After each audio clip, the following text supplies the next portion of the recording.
नमस्कार मु सुरंजन कहूँ बेस्ट प्रॉपर्टी सेलर रु कटक रु कहूँ आसतु देखा यहाँ आमर कंपानी गोटे इन्वेस्टमेंट प्लॉट जोटा कि आपण कटक आठगड़ ढेंकानाल अनुगुल राउरकेला जो अच्छी आपणकर मेन रोड पाखे यहाँ रोचे एठी आपण देखु इलेक्ट्रिकेशन अच्छी घर बाड़ी प्लॉट अच्छी शारद 1-2 भी घर माने जोटा घर बाड़ी हो पार भी से प्लॉट अच्छी मेन रोड पूरा साइड रे देखो एठी आपणकर जदि इन्वेस्टमेंट पई चाहूँ पकेयापाई प्राय सब ये राउरकेला तालचेर अनुगुल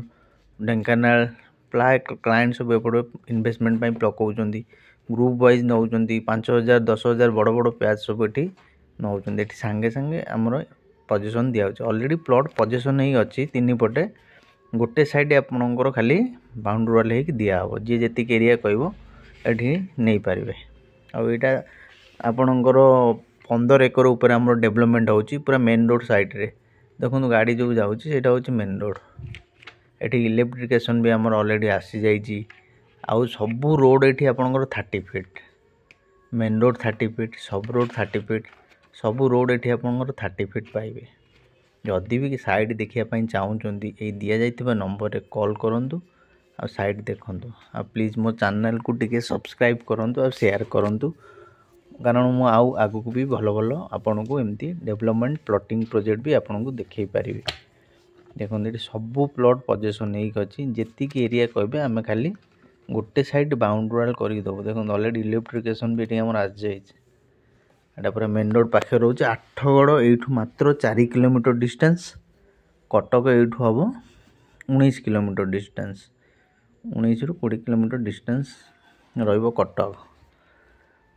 ये पूरा बेस्ट इन्वेस्टमेंट प्लॉट अच्छी जदि भी किए नबाक चाहूँगी दि जा नंबर कॉल करूँ देखो ये सब 30 foot road main road 30 foot सब रोड 30 फुट आ सबू जाक प्लॉट ये आगुआ पोजिशन करदे जी जी कह से आम ये देव ये प्राय ग्रुप वाइज रे नबाक चाहूँगी अनुगुल ढेंकानाल